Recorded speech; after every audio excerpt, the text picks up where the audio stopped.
기대감으로 이 자리에 나오셨을 텐데요. 우리가 함께 은혜를 받고자 하는 말씀은 베드로전서 5장 12절에서 14절의 말씀, 하나님의 참된 은혜라는 제목으로 오늘 말씀 선포가 있을 것입니다. 자, 우리 함께 세 절밖에 안 되기 때문에요. 함께 소리내어 읽도록 하겠습니다. 시작. 내가 신실한 형제로 아는 실루아너로 말미암아 너희에게 간단히 써서 권하고 이것이 하나님의 참된 은혜임을 증언하노니 너희는 이 은혜에 굳게 서라. 택하심을 함께 받은 바벨론에 있는 교회가 너희에게 문안하고 내 아들 마가도 그리하느니라. 너희는 사랑의 입맞춤으로 서로 문안하라. 그리스도 안에 있는 너희 모든 이에게 평강이 있을지어다. 아멘. 아멘. 잠시 다시 한번 기도하고 말씀 보겠습니다. 살아계신 하나님, 저희들 마리아처럼 주님 발 앞에 앉았습니다. 저희들의 복잡하고 또 많은 염려 속에, 근심 속에, 또 많은 죄악 속에 있었던 저희의 마음을 하나님 이 시간 고요하게 하시고 정결하게 하시고 주님 보혈로 덮어주시고 온전히 주님의 음성을 정말 잘 귀 기울여 들을 수 있는 그런 착하고 좋은 마음을 이 시간 허락하여 주시옵소서. 부족한 것을 십자가 뒤에 감추시고 온전히 주님의 목소리로만 사용하여 주시옵소서. 주님께 온전히 이 시간을 올려드리고 예수 그리스도의 이름으로 기도합니다. 아멘. 작년에 제가 이 수요예배 때 베드로전서 1장 첫 부분으로 말씀을 전했던 것 같아요. 고난 속에 찾아오는 세 가지 질문 혹시 기억하세요? 안 하셔도 괜찮아요. 네, 어제 일도 기억이 안 나는데 어떻게 1년 전 걸 기억하시겠어요? 우리가 고난을 당할 때 하나님은 어디에 계시는지, 어떻게 감당해야 하는지 뭐 그런 질문들을 가지고 여러분하고 베드로전서 1장을 같이 묵상했는데 지난 한 해 동안 베드로전서를 꼭꼭 씹으면서 또 그런 시간들을 보내면서 저의 그 삶이 계속 이어졌던 것 같아요. 참 감사하고 주님이 주시는 은혜와 평강이 아니면 감당할 수 없는 그런 하나님의 주시는 시간들이 있는데 어쩌면 지난 한 해가 저한테는 그런 시간이었던 것 같아요. 그래서 하나님께서 먼저 그렇게 예비해 주신 것도 참 감사드리고 오늘은 베드로전서의 맨 마지막 부분이에요. 맨 마지막에 우리가 사랑하는 이에게 긴 편지를 쓰고 마무리를 하잖아요. 잘 마무리를 하는데 특히 그 대상이 우리의 아이들이라던가 정말 사랑하는 사람들의 경우는 그 마무리에 정말 긴 편지를 썼던 그 모든 게 다 요약이 되어 있잖아요. 그래서 우리는 이 서신서를 마무리하는 그 부분이 정말 귀한 것 같아요. 그래서 그냥 인사하는구나 그러고 그냥 쓱 지나갈 것이 아니라 그 마무리를 어떻게 하는지를 잘 살펴보면 그 편지를 쓰신 그분의 열정과 사랑이 느껴지는 그런 부분입니다. 베드로는 베드로전서를 이렇게 마치면서 이제 전체 메시지를 베드로전서의 전체 메시지를 거기서 요약을 하고 있는데요. 여기서 참된 은혜가 등장해요. 참된 은혜, His true grace. 그래서 참되다는 말을 요즘 여기는 어떨지 모르겠는데요. 그 미주에 있는 한인 사회에 한인타운에 나가면 예전에는 그냥 무슨 교회 이름들이 큰빛교회 뭐 이렇게 그냥 뭐 사랑의 교회 뭐 이렇게 했는데 요즘은 참사랑의 교회, 참제자 교회, 뭐 참빛 교회. 그냥 이제 참기름은 원래 참자가 들어갔잖아요. 이제는 막 진짜 참기름 막 이러면서 막 앞에 그냥 참 진짜 막 이런 것들을 포장을 해서 이름들이 생겨나요. 왜 그럴까요? 예, 하도 가짜들이 많아서. 근데 그때 당시도 그런 경향이 있었는지 여기서 베드로는 참된 은혜에 대해서 말씀을 하시고 계세요. 그래서 오늘은 이제 이 말씀을 통해서 베드로가 말하는 참된 은혜가 뭔지, 그리고 그와 반대인 가짜 은혜가 뭔지, 그리고 또 그 은혜에 굳게 서라고 했는데 참된 은혜에 굳게 서는 것은 과연 무엇일까? 그런 거. 그 다음에 굳게 서서 무엇을 하라고 하는가. 그래서 이 세 가지를 함께 묵상을 해보도록 하겠습니다. 말씀을 잠깐 보면요, 거기에 이제 본문에 등장하는 바벨론에서 또 바빌론의 교회가 너희들에게 안보하노라 그러는데, 그 당시에 바벨론이라는 나라는 없었어요. 바벨론이라는 뜻은 어떤 힘을 상징하죠. 그 당시에 힘이 있었던 로마를 뜻한 것이죠. 로마는 세상적으로는 그때 굉장히 힘이 있었고, 바벨론과 같은 그런 그냥 큰 권력을 가진 그런 나라였지만, 베드로는 거기서 그 로마에서 굉장히 환난과 핍박을 받고 있었습니다. 그리고 그는 그 안에서 그 핍박 가운데서 참된 은혜가 무엇인지에 대해서 우리들에게 전해주고 있습니다. 그리고 그 편지를 전하는 사람은 실루나노, 여러분 아시는 실라죠. 바울과 실라, 이렇게 실루아노입니다. 오늘 저는 이 마지막 이 본문을 통해서 참된 은혜란 무엇인가 하는 것을 보겠는데요. 베드로전서를 보면은 1장에서 5장까지인데 그 장마다 하나님께서 특별히 이렇게 드러내 주신 은혜가 있어요. 1장에는 제가 PPT를 좀 보내드렸는데, 제가 쭉 얘기를 해서 또 정신 없으실까봐 이렇게 좀 정리를 해서 보내드렸는데요. 보여주시고, 1장에는 우리를 단련하시는 은혜, 그러니까 우리를 어떻게 단련하시는지, 그러니까 리파이닝 하시는 은혜가 있어요. 그러니까 1장 6절 7절에는 불로 연단하는 것 같이 우리들을 시련 속에서 단련하시는 은혜에 대해서 1장에서는 말을 하고 있어요. 그래서 우리의 믿음을 불로 연단한다 그랬어요. 이렇게 순금을 만들기 위해서는 이렇게 막 불 속에 넣잖아요. 그리고 그 불 속에 넣었다가 언제 다 꺼내야 되는지 아세요? 그 순금을 불 속에 넣고 언제 꺼내야 되는지 아세요? 역시 굉장히 똑똑하신 분들이 굉장히 많은 것 같아요. 저는 잘 몰라가지고 직접 하시는 분한테 물어봤더니, 이렇게 넣었다가 넣은 그 금 속에 넣은 사람의 얼굴이 비칠 때 다 꺼내야 된대요. 그래야지 더도도 타고, 그 전에 꺼내면은 아직도 찌기가 많이 제거가 안 된 상태래요. 그래서 우리를 거기다 넣어두시는 분이 누구신가요? 그래서 우리가 그 불 속에서 주님의 모습이 살짝 비칠 때, 그때 아마 우리가 나갈 수 있는 게 아닌가 하는 생각을 해봤습니다. 그래서 하나님께서는 우리를 그런 갈등 속에, 그러니까 우리 이제 사랑하는 사람들끼리 갈등 속에도 두시고 어려움 속에도 두시고, 그런 정말 불같은 어려움 속에 우리를 단련해 주시는 은혜에 대해서 1장에서 얘기를 하고 있어요.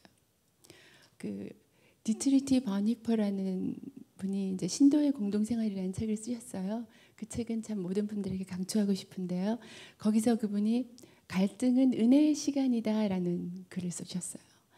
갈등이 왜 은혜의 시간일까요? 우리가 아무 문제도 없을 때는 누구를 만나나요? 사람들을 만나요. 그죠? 근데 우리에게 엄청난 어려움이 찾아왔어요. 그럴 때는 누구를 만나나요? 사람들 못 만나요. 그런 때는. 그죠? 하나님 앞에 서는 거예요.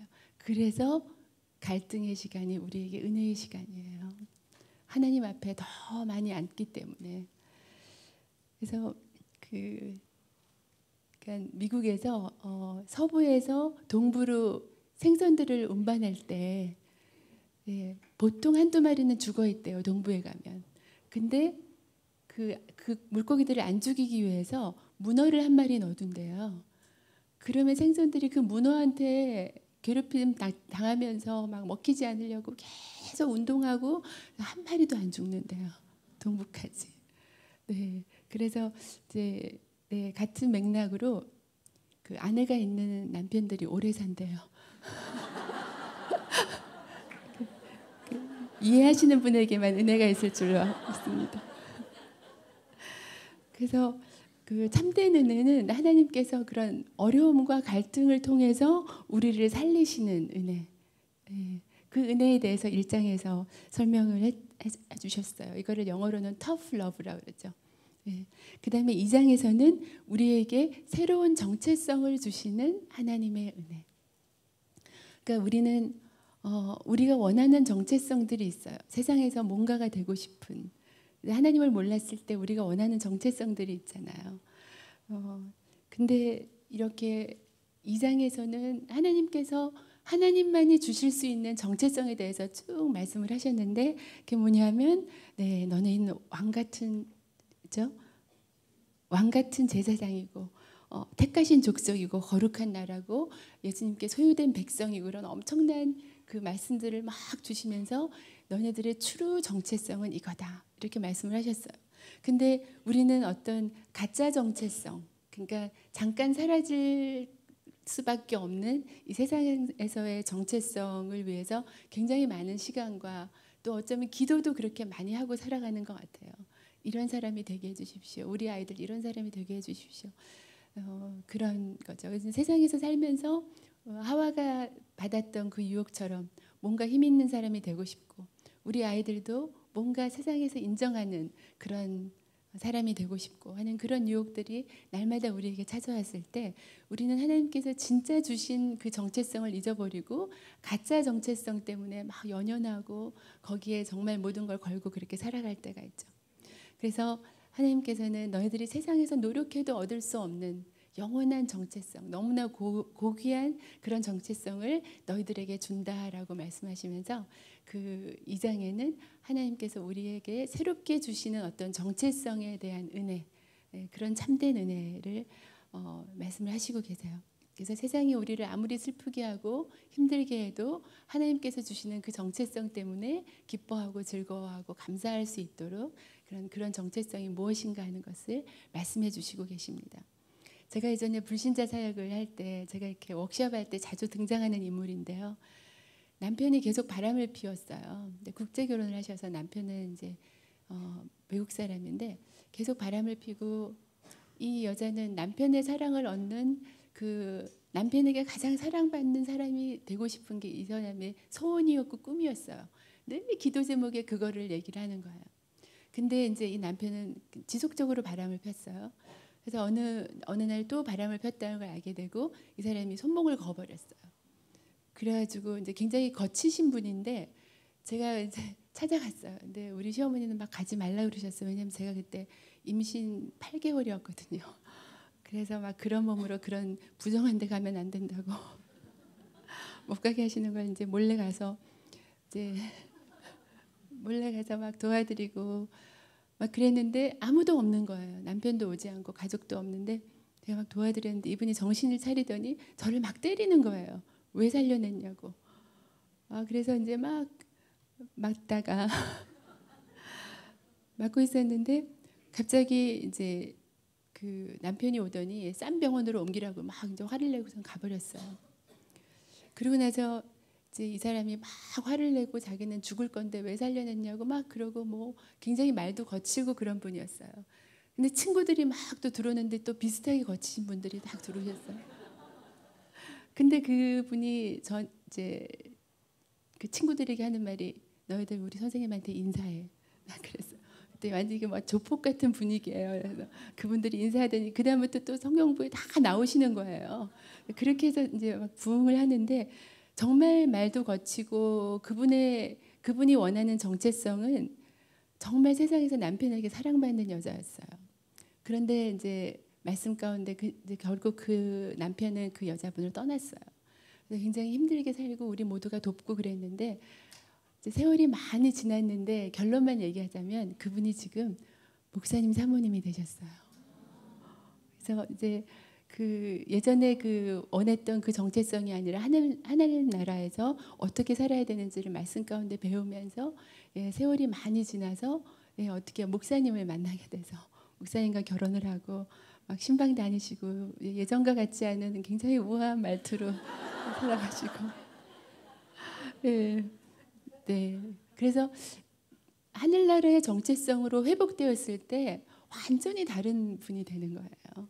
그래서 저는 그분을 보면서 참 우리는 너무나 놀라운 존재들이구나. 이 세상이 감히 우리를 슬프게 할 수 없는 그런 하늘나라의 정체성을 가지고 우리는 살아가는 존재구나 하는 생각을 하게 되고, 우리가 원하는 은혜를 주시는 게 아니라 하나님이 원하시는 은혜를 우리에게 주시는 것이 참된 은혜라는 것을 깨닫게 됐습니다. 그래서 우리가 원하는 정체성이 아니라 하나님이 원하시는 정체성을 우리에게 주시는 것이, 그것이 바로 참된 은혜라는 것을 깨닫게 됐습니다. 그리고 이제 3장에서는 또 뭐죠? 우리를 새롭게 해주시는 하나님의 은혜, renewing grace예요. 우리를 새롭게 해주시는데 그냥 한 번 새롭게 해주신 게 아니라 날마다 새롭게, 날마다 새롭게. 이제 최근에 그 라스베가스에서 총기 사건이 일어났잖아요. 그죠? 그래서 위에서 뭐 머신건을 막 쏴서 수많은 사람들이 죽었어요. 이제 그런 일들이 있고 나면 꼭 애프터 스토리들이 굉장히 많이 이제 있는데, 몇천 명이 모였는데 그 사망자 또 사상자들 중에 거의 다 여자들인 거예요. 컨설트는 커플들이 다 갔는데 다친 사람, 죽은 사람 왜 이렇게 남자들은 없고 여자들만 죽었을까, 다쳤을까. 그래서 굉장히 이제 어떤 분이 막 글도 쓰시고 막 뉴스에서 얘기도 하고 막 그랬어요. 남자들은 다 어디 갔는가. 그래서 여자들이 막 남자들은 다 도망갔다. 빨리. 여자들은 다 맞았다, 총을. 뭐 막 그런 말도 있고, 아무튼 여러 가지 말이 많았는데 그 중에서 정말 그러니까 그런 얘기가 오갈 때 이게 독특하게 또 튀는 분들이 나오잖아요. 두 남자가 아내를 안고 대신 총을 맞아서 한 남자는 죽고 한 남자는 살아났어요. 그래서 그 두 인물이 굉장히 유명해졌어요. 다른 남자들 다 도망갔는데 이 남자들만 자기 사랑하는 아내와 여자친구를 지켰다. 막 그랬는데 남자들이 아니다, 우리도 다 지켰는데 그냥 우리는 총을 안 맞았을 뿐이다. 뭐 그런 말도 하고 막 그랬어요. 근데 더 감사했던 거는, 너무 감사했던 게 뭐냐면 그 이제 살아난 그 여자들 있잖아요. 그 남편이 이렇게 대신 총을 맞아줘서 살아난 아내가 하는 말이, 나는 그게 놀랍지 않다. 우리 남편은 날마다 나에게 그렇게 해준 사람이었기 때문에 그런 위기가 또 닥친다 하더라도 우리 남편은 당연히 그렇게 해줄 것이기 때문에 놀랍지 않다. 그런 얄미운 얘기를 했어요. 근데 아무튼 조금 얄밉긴 하지만 보면은 그게 위기의 순간에 그게 갑자기 되는 일이 아니라는 거죠. 날마다 위기, 어려운 일이 있을 때마다 항상 자기보다는 아내를 더 소중하게 생각해 온 그게 날마다 계속됐을 때, 그때 이제 갑자기 위기가 막 총알이 빗발치듯이 내려오는 그 순간에 그냥 늘 하듯이 그렇게 했다는 거죠. 그게 그 아내의 얘기였어요. 그러니까 여기서도 renewing grace란 말은요, 하나님께서 그냥 한 번 그냥 주시는 은혜가 아니라 날마다 새롭게, 그리고 우리는 그 은혜를 날마다 새롭게 간구하고 받고 누리고, 이것이 참된 은혜라는 거죠. 그래서 굉장히 어려운 시절을 살고 있었던 그 당시에 이 편지를 받고 있는 그 사람들에게 날마다 주시는 하나님의 참된 은혜에 대해서 베드로가 다시 한번 확인시켜 주신 거죠. 에레미야가 3장 22절 23절에 여호와의 인자와 긍휼이 무궁하심으로 우리가 진멸되지 아니함이니이다. 이것이 아침마다 새로우니, 아침마다 새로우니 주의 성실하심이 크시도이다. 그래서 하나님의 그 renewing grace, 그래서 아침마다 새로운 은혜로 성실하게 함께 해주시는 거죠. 그래서 우리가 너무 살아가는 것이 감당할 힘이 없다고, 버겁다고 느껴지는 그 순간에 하나님께서 주시는 감당할 수 없는 그 true grace가 우리에게 항상 함께하고 있다는 것을 늘 기억해야 하겠습니다. 그래서 그 은혜를 입은 우리는 날마다 새롭게 되어야겠습니다. 그냥 하나님께서 새롭게 해주심을 받는 거에서 거치는 게 아니라 나가서 그 은혜로 인하여 날마다 더욱 새롭게 주님을 더 사랑하고, 그래서 우리의 기도는 날마다 주님을 더 사랑하는 자리에 나갈 수 있게 해달라는 그런 기도가 있어야 하겠습니다. 제가 아는 한 자매가 있었는데요. 그 아버지가 의사하고 굉장히 유복한 가정에서 자라났어요. 근데 결혼을 이제 굉장히 어려운 분하고 했는데 하자마자 시부모님들이 찾아오고 나서 둘 다 장애가 됐어요. 그리고 이제 남편은 또 무직이 되고 아이들은 줄줄이 4명이 태어났어요. 그런데다가 시누이 시동생은 약간 정신장애가 생겨가지고 그 집에 사는데 완전히 안방을 다 차지하고 살아요. 여러분 한번 상상해 보세요. 그 삶을. 예. 그래서 시부모님 기저귀, 아이들 기저귀 한 시간에 한 번씩 기저귀를 갈아야 사는 그런 삶을 이 자매가 살고 있었어요. 근데 주일학교 교사고 성경 공부 인도자로 살고 있었어요. 그래서 우리는 상상할 수 없는 그 삶을 어떻게 살아가냐고 물으면 그 자매는 하늘나라에서는 하나님께서 나를 존귀한 인물이라고 인정해 주시기 때문에 이렇게 귀한 아이들도 맡겨주시고 성경 공부 인도할 이런 분도 맡겨주시지 않느냐고.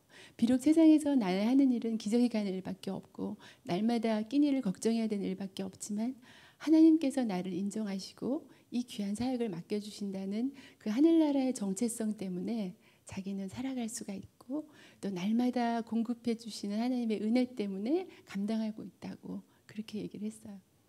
그래서 그 자매 앞에서 우리는 다른 기도 제목을 무슨 이렇게 얘기하고 우리의 어려움을 나눌 수가 없는 그런 이제 우리 소그룹원이 있었어요. 그다음에 4장에는 이제 베드로전서 4장에는 뭐가 나오냐면 우리를 회복시키시는 하나님의 은혜가 나와요. 19절에 보면 하나님의 뜻대로 고난을 받은 자들은 또한 선한을 행하는 가운데 그 영혼을 미쁘신 창조주께 의탁할지니라 그런 말씀이 나오는데요.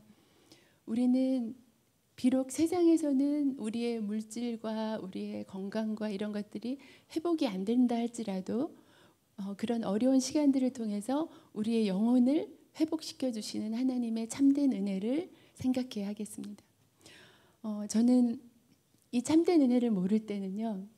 제가 이제 아버지랑 교회를 개척할 때 같이 있었고 또 결혼을 해서 저는 정말 우아하게 큰 교회 뒤에 가서 살짝 예배 보는 그런 삶을 굉장히 그리면서 평신도랑 결혼을 했는데 이 평신도가 지나치게 헌신돼서 목사님도 없이 교회를 개척하는 거예요. 그리고 조금 있다가 이제 목사님이 오셨는데 교회 개척을 하면서 정말 열심히 주님 일을 했어요. 주님 일을 하는데 삶은 너무 어려운 거예요. 불임이 계속되다가 또 이제 유산도 하고 또 아이를 잃고 막 그런 일도 계속되고 제 몸에는 종양이 생기고 이제 어려움이 계속 있는 거예요. 이 참된 은혜를 모를 때는 좀 부끄럽더라고요. 아니 왜 주님을 이렇게 열심히 믿는데 저 집엔 저런 일이 있어. 자꾸만 사람들이 그렇게 얘기할 것 같았어요. 뒤에서. 아마 그렇게 얘기한 사람도 있었겠죠. 그리고 막 강의를 하면서도 제가 막 너무 몸이 아파서 바로 병원에 들어가야 되는데도 막 웃으면서 아무 일도 없는 것처럼 이렇게 강의를 하고 그 다음에 빨리 이머전시 가고 그랬어요. 사람들에게 아무 말도 안 했어요. 왜냐하면 부끄러워서. 저 사람 저렇게 주님 잘 믿고 저렇게 말씀 묵상도 맨날 한다는 사람 왜 저렇게 맨날 아파? 맨날 어려워. 막 그런 게 창피해서요. 그러니까 뭔가 하나님을 제가 창피하게 만든다는 생각이 들어서 말을 못 하겠더라고요. 제가 하나님의 참된 은혜를 경험하지 못했을 때는 뭔가 주님을 믿고 교회를 섬기면 모든 게 다 잘 돼야 되고 그냥 만사형통해야 되고 막 그래야 되는데 그렇지 않으면 뭔가 창피한 것 같은 그런 마음이 저한테 있었나 봐요. 그래서 하나님께서 그 시간들을 통해서 우리의 영혼을 회복시켜 주시고 계신 그 은혜가 바로 참된 은혜라는 것을 제가 알지 못했을 때 그랬었어요. 그래서 주님으로 인하여 또 주님 일을 하면서 고난을 당하면 그것은 복 있는 자라는 거. 하나님의 영광의 영이 우리와 함께하고 있다는 거. 하나님의 영이 우리 위에 계시고 여호와의 영광스러운 임재 가운데 우리가 있다는 것을 우리는 꼭 기억해야 하겠습니다. 우리를 회복시켜 주시고 영적인 기쁨, 영원한 기쁨, 세상에서 줄 수 없는 그런 기쁨을 우리에게 채워주시고 있는 주님을 신뢰하시기를 바랍니다.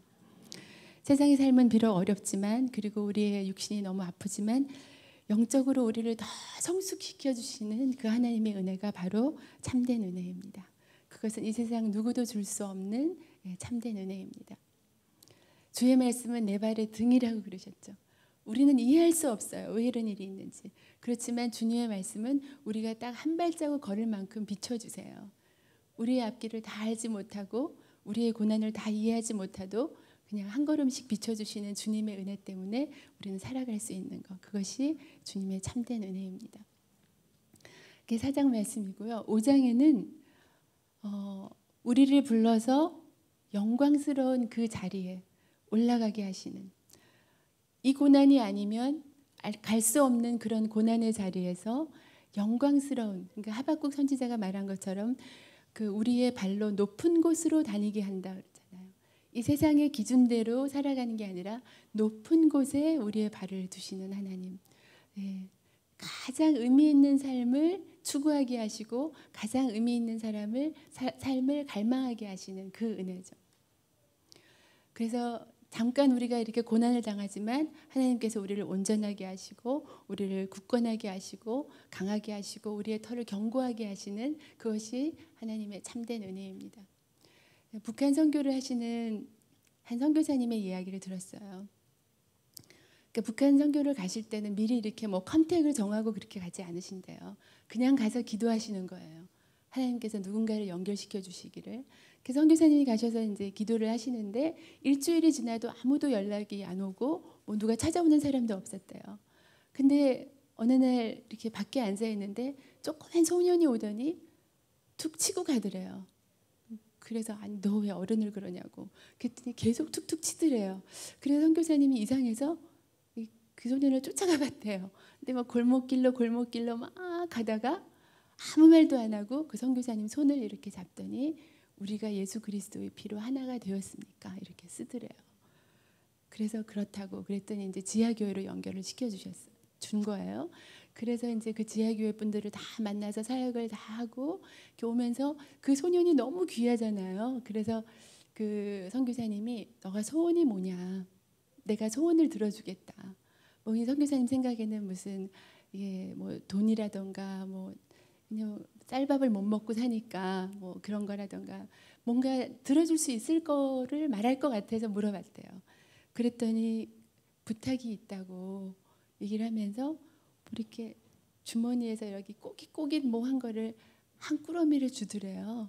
그래서 이게 뭐냐 그랬더니 자기가 지금 아오지 탄광에서 그 아버지 어머니가 이제 크리스천이기 때문에 끌려가고 돌아가시고 이 어린애를 이제 그 탄광에서 일을 시키는데 20전씩 준대요. 20전씩.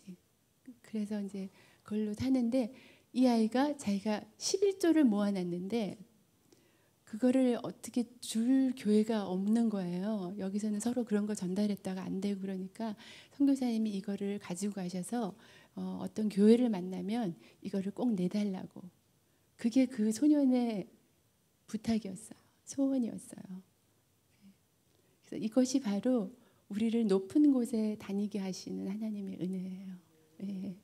이 세상의 쌀밥과 편안한 뭔가를 구하지 않고 하늘나라를 바라보면서 그 소년은 그것을 구했던 거예요.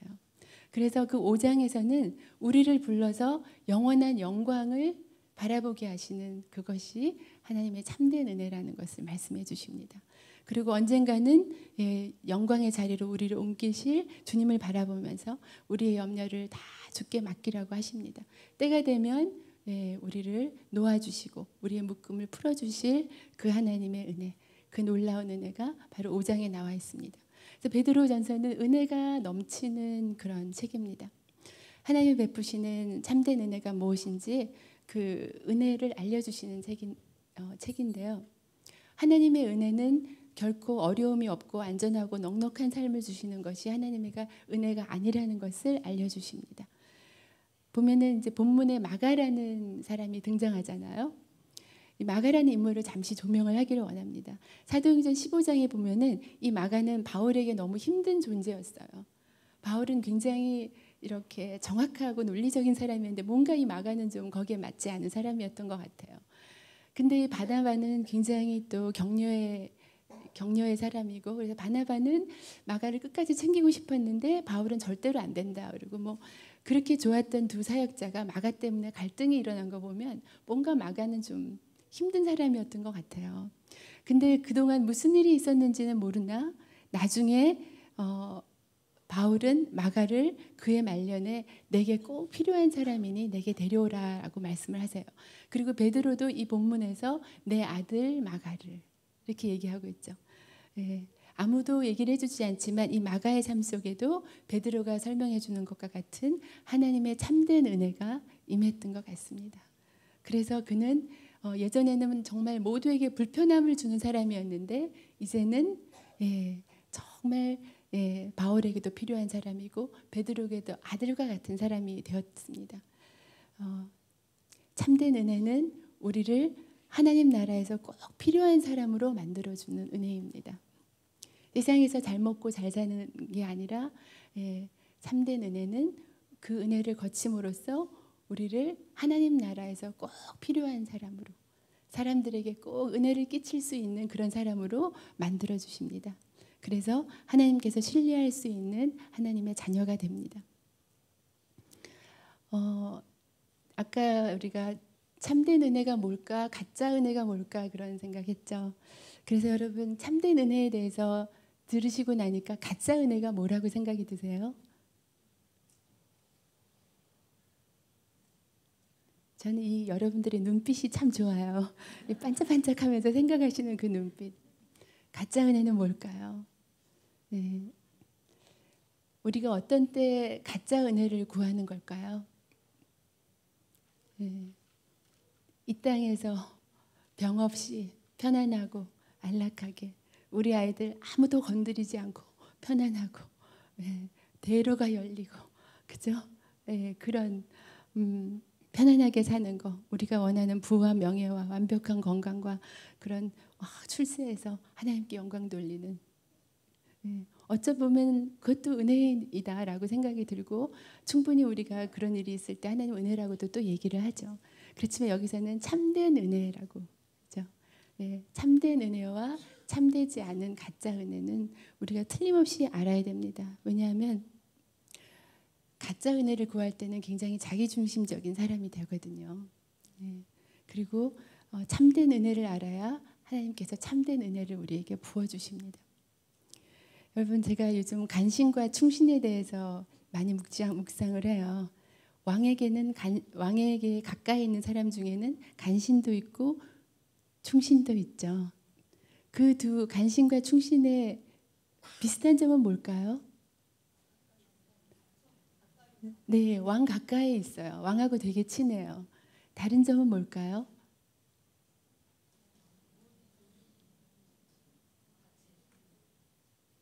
뭔가 엄청나게 다른데, 그죠? 네. 저는 여러분 말씀 다 맞지만 제 생각은 뭐냐면 간신은 그 왕을 통해서 자기의 뜻을 성취하는 사람이고 충신은 그 왕의 뜻을 성취할 수 있도록 자기를 드리는 사람. 그 차이죠. 그래서 우리가 자칫 은혜를 잘못 이해하고 가짜 은혜를 구할 때는 간신이 될 수도 있어요. 하나님을 무슨 도깨비 방망이처럼 내가 뚝딱하면은 뭔가를 들어줘서 나의 어떤 나를 성취하고자 하는, 내가 성취하고자 하는 그런 것들을 성취할 수 있는 도구로 하나님을 생각할 때가 있어요. 그리고 그게 이루어지지 않을 때 하나님을 원망할 수도 있어요. 그래서 우리는 참된 은혜와 또 참되지 않은 가짜 은혜에 대해서 정확히 이해를 해야 된다고 생각합니다. 그리고 베드로는 그 불같은 시련 속에서 환난 속에서 참된 은혜에 굳게 서라고 말씀을 하고 있어요. 그럼 굳게 선다는 것은 과연 무슨 뜻일까요? 저는 베드로전서를 쭉 묵상하면서 굳게 선다는 것에 대해서 좀 정리를 해봤습니다. 굳게 선다는 것은 영원한 영광을 위해서 흔들림 없이 걸어가는 것.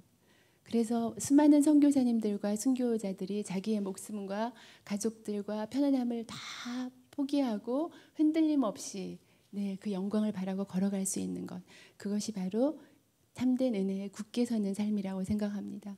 두 번째는 고난 가운데서도 강하고 견고하게 주님만 바라보는 것이 굳게 서는 것입니다. 근데 우리가 기다림이 지쳐지고 막 이렇게 하나님은 너무 침묵하신다. 빨리 내가 대책을 세워야지. 그랬을 때 우리는 여기서 이제 실패하게 되죠. 마치 사라가 하갈을 통해서 뭔가 자기의 뜻을 이루려는 것과 같이 주님만 바라보는 것이 어려울 때가 있어요.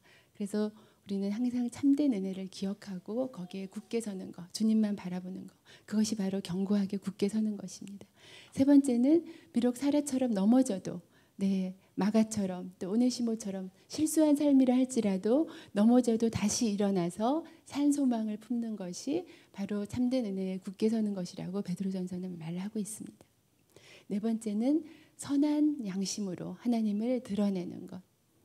선한 양심이 우리에게 있나요? 네, 저는 제 안에 선한 양심이 없다고 생각합니다. 우리 안에는 선한 양심이 없습니다. 우리에게 있는 선함은 예수 그리스도밖에 없습니다. 우리 안에 있는 공의는 예수 그리스도밖에 없습니다. 그래서 우리 안에 있는 우리 주님을 드러내는 그런 삶을 사는 것, 그것이 바로 참된 은혜에 굳게 서는 삶입니다. 또 그리스도의 고난에 기쁨으로 참여하는 것. 그건 뭐냐면 주님을 사랑하고 다른 사람들을 사랑하는 일에 그 길에서 찾아오는 모든 고난은 주님께서 이미 당하신 고난이기 때문에 우리도 또한 그 고난에 기쁨으로 참여하는 것. 그것이 바로 참된 은혜에 굳게 서는 것입니다. 그 다음에 오늘 본문을 통해서 참된 은혜에 굳게 서서 무엇을 하라고 하시나요? 마지막 부분을 보면은 서로 사랑의 입맞춤을 하라고 말씀을 하십니다. 입맞춤은 그 당시 이디오피아 미드이스턴의 문화였어요. 그래서 제가 아는 한 목사님은 그쪽에 방문했다가 상당히 어려웠다고. 왜냐하면 남자들이 만나기만 하면 한 번도 아니고 막 두세 번씩 막 이렇게 입맞춰서 자기가 막 어떻게 할 줄을 모르고 왔다고 그러면서. 근데 여기서 이 본문에서 말하는 사랑의 입맞춤이란 무슨 뜻일까요?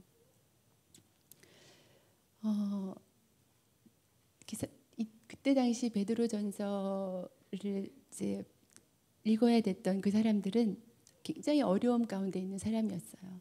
그리고 우리도 우리의 신앙을 지키려고 또 정말 주님께서 원하시는 삶을 살려고 하다 보면은 항상 이게 사단의 공격이 있잖아요.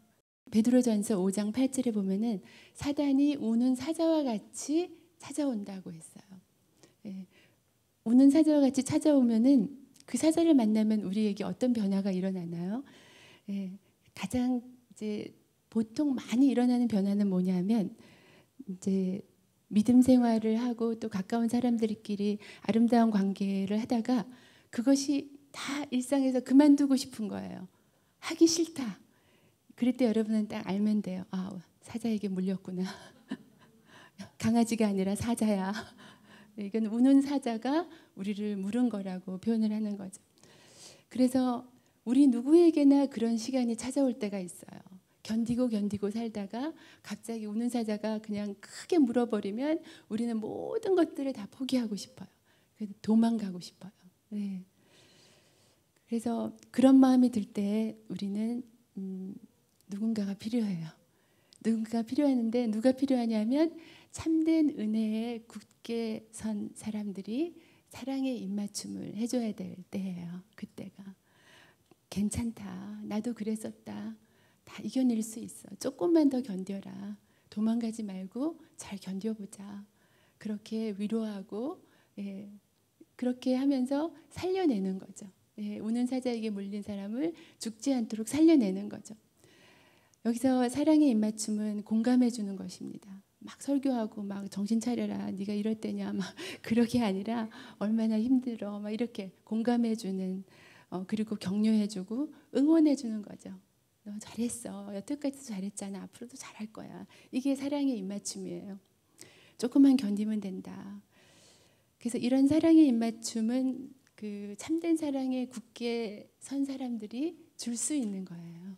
자기도 막 흔들리고 요동치고 막 그런 사람이 이걸 줄 수가 없는 거죠. 그리고 또 사랑의 입맞춤은 함께 해주는 것입니다. 그래서 교회가 어려울 때, 다 흩어지기를 원할 때 그때 히브리서 10장 25절 말씀대로 모이기를 피하는 다른 사람의 습관과 같이 하지 말고 모여야 돼요.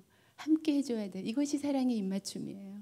함께 예배하고 기도하고 함께 어려움을 극복해 나가는 그것이 바로 사랑의 입맞춤으로 함께 교회를 세워나가는 길입니다. 그럼 우리로 하여금 이 사랑의 입맞춤을 할 수 없게 하는 장애가 뭐가 있나요? 마음은 정말 하고 싶은데 우리 삶 속에 보면은 내가 그렇게 정말 사랑의 입맞춤을 하고 살아가나? 그런 생각이 들죠. 그러면 왜 우리는 그것을 못할까요? 첫째는 일단 우리는 너무 바빠요. 그죠? 바쁜데 하나님의 일보다는 어쩌면 우리가 너무 중요하지 않은 일에 바쁠 수도 있어요. 그리고 또 내가 마음을 열고 먼저 다가가기가 좀 뭐 어색하기도 하고 민망하기도 하고, 그러면서 가까우면서도 좀 생각을 하다가 그냥 누군가 딱 하겠지, 다른 사람이 하겠지 이러면서 그렇게 그런 거리감을 가지고 나를 표현할 수 없을 수도 있어요. 또 우리가 조금 이기적일 때 우리는 사랑의 입맞춤을 할 수가 없어요. 왜냐하면 나의 삶도 너무 버거워서 다른 사람을 위해서 울어줄 수가 없는 거예요. 나의 슬픔이 너무 크게 생각이 되면 다른 사람의 슬픔을 크게 받아주지를 못하는 거죠. 그래서 나의 일, 내 자식, 내 성취, 그것이 우선일 경우는 우리가 참된 사랑으로 다른 사람에게 사랑의 입맞춤을 할 수가 없죠. 그래서 참된 사랑에 대해서도 베드로전서는 계속 얘기를 하고 있었어요. 1장에서는 깊은 사랑, 2장에서는 온전한 헌신의 사랑, 3장에서는 일상에서의 사랑, 그 다음에 4장에서는 두려움이 없는 사랑, 또 5장에서는 사랑으로 인도하는, 그러니까 하나님께로 인도하는 그런 사랑에 대해서 얘기를 하고 있었어요. 그래서 이 편지를 전하는 실로아노는 제가 아까 말씀드렸듯이 신라예요. 바울과 신라 아시죠? 그 신라가 이 베드로전서 이 편지를 전해줬는데, 사실 이 당시에 이 편지를 전한다는 것은 목숨을 거는 거였거든요. 목숨을 걸고 이 귀한 사역을 감당했던 그 신라는 진정으로 모든 사람들을 정말 사랑의 입맞춤으로 대접했던 그런 사람이죠. 사랑의 섬김과 사랑의 입맞춤은 어떨 때 우리가 할 수 있다고요? 참된 은혜에 굳게 설 때, 그때 할 수가 있습니다. 그래서 참된 은혜는 불같은 시련 속에서도 다른 사람을 돌볼 수 있는 그런 어떤 거룩한 여유를 우리에게 주는 것이 바로 참된 은혜입니다.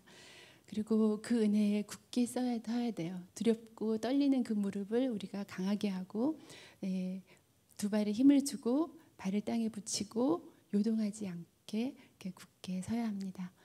참된 은혜에 굳게 선 우리들은 참 연약한 지체를 사랑의 마음으로 다 돌봐줄 수 있는 그런 사람들입니다. 그래서 세상이 줄 수도 없는 놀라운 평강이 참된 은혜에 굳게 선 우리에게 하나님께서 놀랍게 부어주실 줄을 믿습니다.